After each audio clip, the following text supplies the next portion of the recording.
Hello, and welcome back to our podcast. My name is Dr. Alison Chiwara.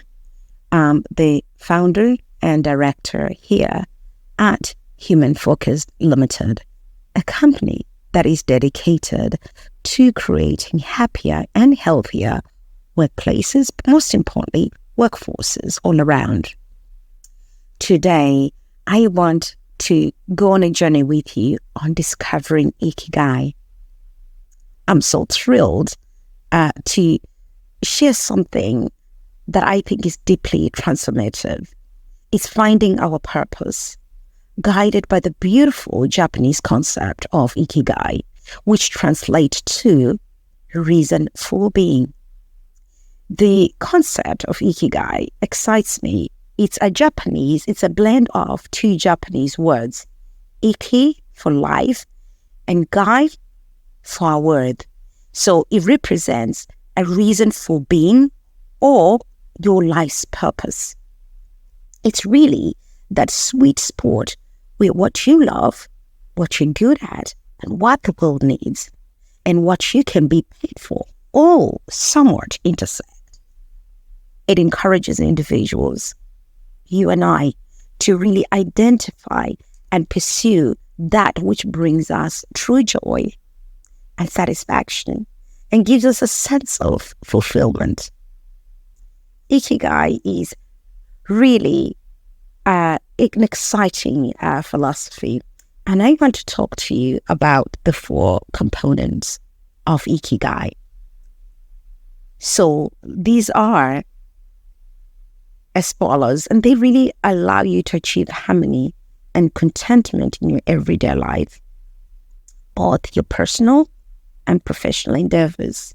So let's have a closer look at the 4 principles, which are what you love, what you're good at, what the world needs, and what you can get paid for. How brilliant if only we could all live and discover our Ikigai. But here goes. What you love are the things that, you engaging in activities that bring you absolute joy, absolute happiness and passion effortlessly. That's what you love. Then there's that bit is what you are good at. So taking our skills and talents and using them in such a meaningful way, again, interconnecting them with what we love. Then the most important one, I guess, is what the world needs. So contributing to the world, solving problems. Are you an innovator? Are you a social impactor, change maker, addressing the needs of the world? And of course, most importantly, it's our immediate societies, our immediate circles.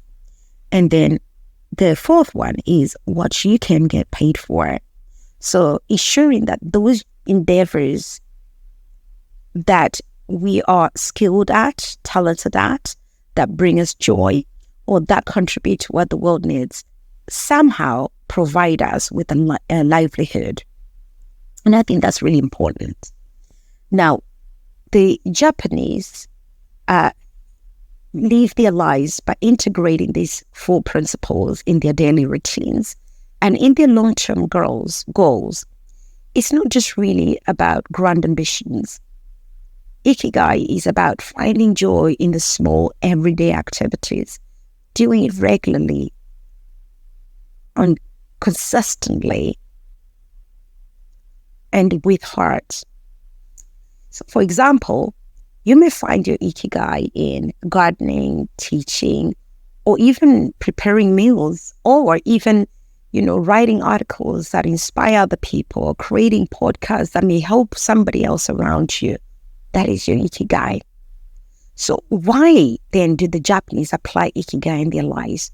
Well, there's a number of things, but I think the ones that come to mind for us, a Human Focus as a corporate mental health organization, is that Ikigai, in a very strange way, is deeply ingrained in the culture of the Japanese as a way to creating a sense of purpose and belonging. They believe that living by the Ikigai principles contribute to longer, happier, and more meaningful lives. There's an area in Japan called Okinawa. It's known for their high number of centenarians, and it attributes to the longevity of, they say, embracing everything Ikigai. If only the world could do that. If only half of us could do that. That's amazing. But why Ikigai? There's also another element that comes to mind.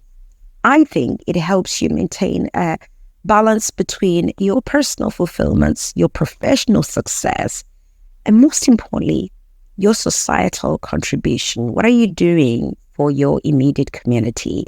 What are you doing for the wider community? Or what can you do if you haven't quite found it? So it encourages us to look beyond material accomplishments and seek a more balanced and harmonious life from within, so that outwardly we shine better. But again, what else? Why Ikigai? Well, most importantly for us here, Human Focus Limited, and for myself, is that I think it contributes to greater mental health and emotional resilience. One may ask, how, Alison?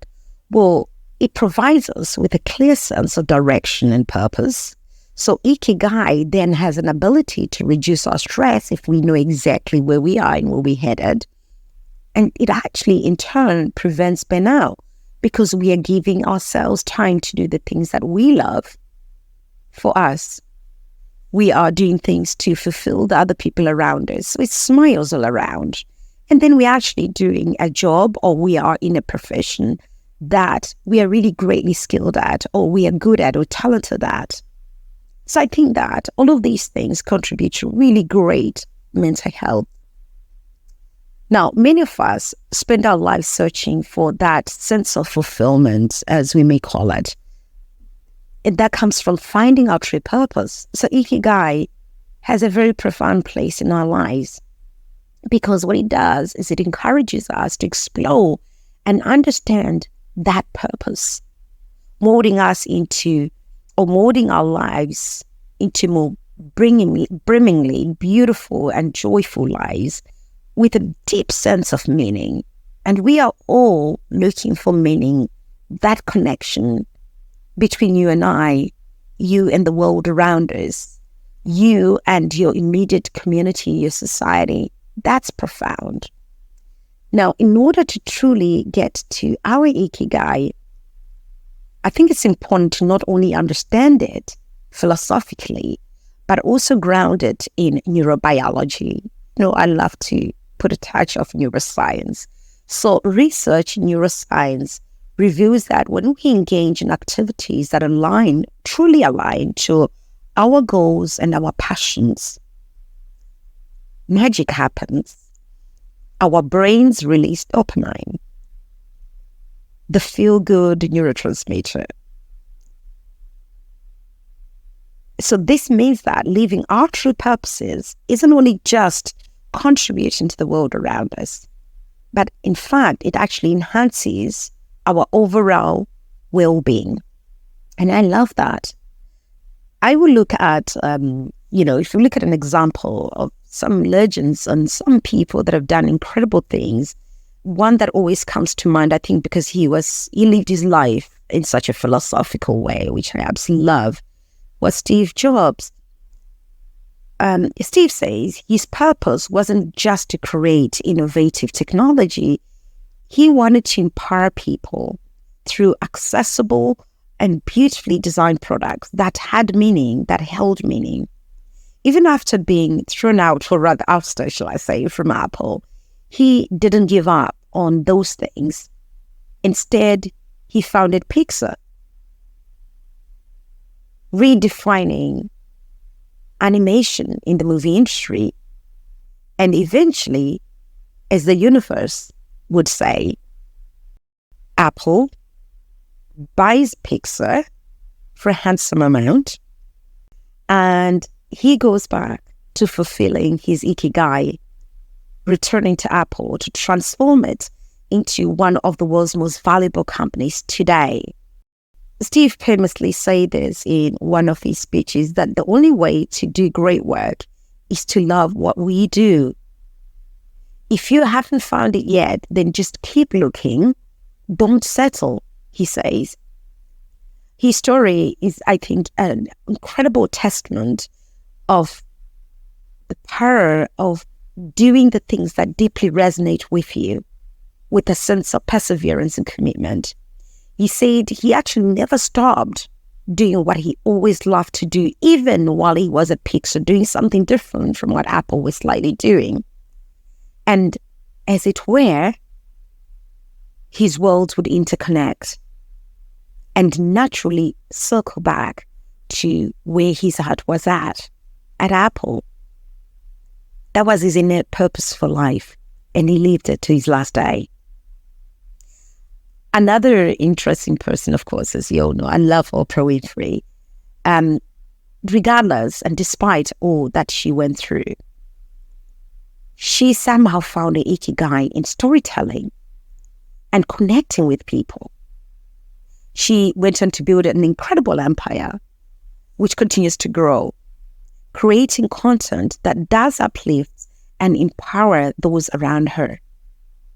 So again, tapping into Ikigai, she said this. She said, passion is energy. And she's often saying this. And she says, feel the power that comes from focusing on what excites you. Her success, I think, is deeply rooted in this pursuit of her passions, driven by that positive desire to make really meaningful impact in people's lives. Now, living your Ikigai means making choices that align with your authentic self, and that, I promise you, will increase both your personal and professional growth. And again, guess what? Neuroscience supports this. So it's showing us that authentic relations, or being authentic with oneself, reduces stress and increases overall life's satisfaction, I guess. Ikigai is, in fact, about finding that happy sweet spot in your life. Finding joy in what you do every day and ensuring that those actions contribute to a truly meaningful and well-rounded life. And if you start to embrace Ikigai, you will find that your life begins to mold into a purposeful existence. I'm on my journey to that. And I can assure you that I'm only beginning to grasp the idea and the principles of Ikigai. And so far, so good. I'm enjoying the journey of discovering what I love to do, what I can get paid for. And I've already kind of maybe on the journey to mastering my Ikigai, but I continue to learn every day. But I want to leave you with some reflections, or rather take a moment to reflect on your Ikigai. Ask yourself, what do you love? What are you good at? What does the world need? What can you get paid for? The alignment of these 4 things hold the key to you truly and profoundly fulfilling your life's purpose. Remember this: life is not measured by the number of breaths we take, but by the moments that take our breath away. Seek out those breathtakingly moments. Live your Ikigai and let your purpose drive you into the success and fulfillment you so wish for. Once again, thank you for joining me on this podcast. It's a little bit longer than my usual, but I really wanted to make sure that I leave all of these nuggets with you today. May your journey be as inspiring and rewarding as your Ikigai leads you. And from me to you, it's goodbye. From human-focused to your organizations and to your household. It's goodbye for now. Until next time.